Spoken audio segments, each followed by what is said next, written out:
Simple কুকিংয়ে সবাইকে স্বাগত। আজকে রান্না করছি শশার শুক্তো। গরমে পেট ঠান্ডার জন্য শশার শুক্তো খুব উপকারী। এই যে তার জন্য আমি শশাটাকে এরমভাবে কেটে নিয়েছি, আর একটু মটর ডাল আগের দিন ভিজিয়ে রেখেছিলাম, সেটাকে বেটে নিয়েছি। আর লাগছে সর্ষেটাকে একটু হামুল দিস্তায় থেতো করে নিয়েছি। প্রথমে আমি বেশি করে তেল দিয়েছি, এটার মধ্যে মটর ডালের বড়াটা ভেজে নেব। এর মধ্যে একটু আদা দিয়েছি, নুন দিয়েছি, আর একটু চিনি দিয়েছি।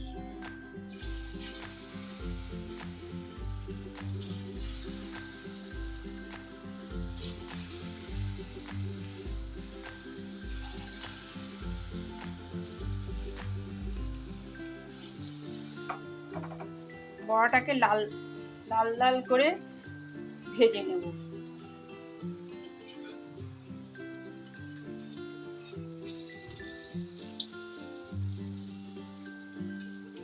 বড়াগুলো ভাজা হয়ে গেছে, এবার তুলে নিচ্ছি।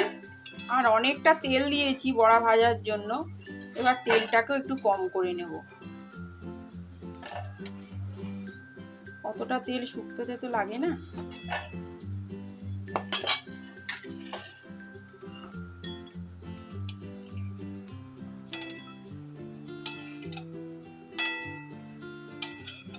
শুকনো লঙ্কা, তেজপাতা,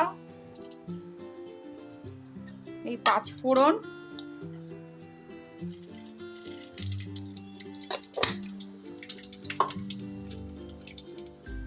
আর ওই ভাঙা সর্ষেটাকে ফোড়ন দিয়ে দিলাম।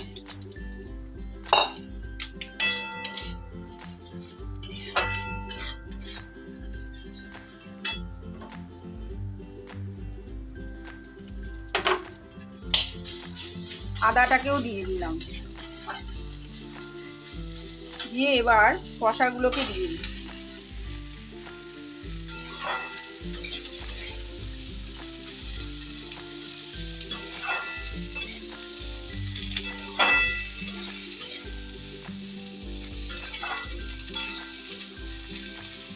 এবার এর মধ্যে একটু নুন দেব। শসার তো নিজস্ব জলই আছে একটা বেরোবে, আর অল্প করেই নুন দিচ্ছি, যাতে বেশি নুন যাতে না হয়ে যায়।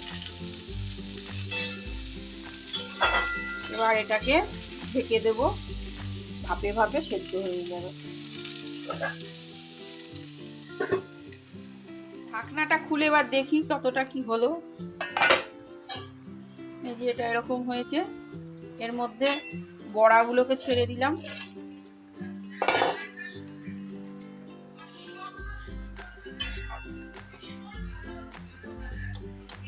আর একটু মিষ্টি দেবো,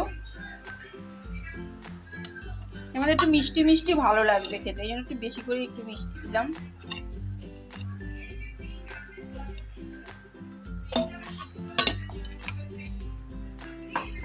আর দুধ আর ময়দা একটু গুলে রেখেছিলাম, এটাকে এর মধ্যে দিয়ে দিচ্ছি।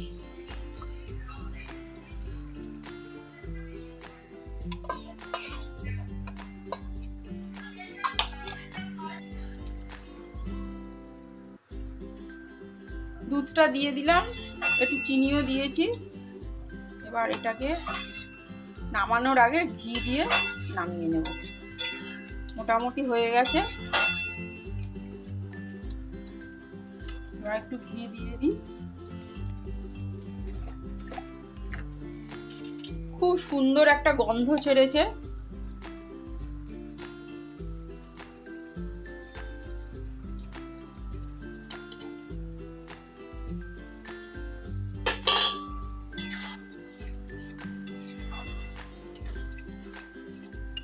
রান্নাটা মোটামুটি রেডি। এবার এটাকে পরিবেশন করব। আমার রান্না যদি ভালো লেগে থাকে তাহলে আমাকে লাইক করবেন, কমেন্ট করবেন, সাবস্ক্রাইব করবেন। একবার এটা সবাই রান্না করে দেখবেন। এটা সবাই জানে, কিন্তু আমি তবুও বলছি একবার একটু করবেন আমার মতন করে।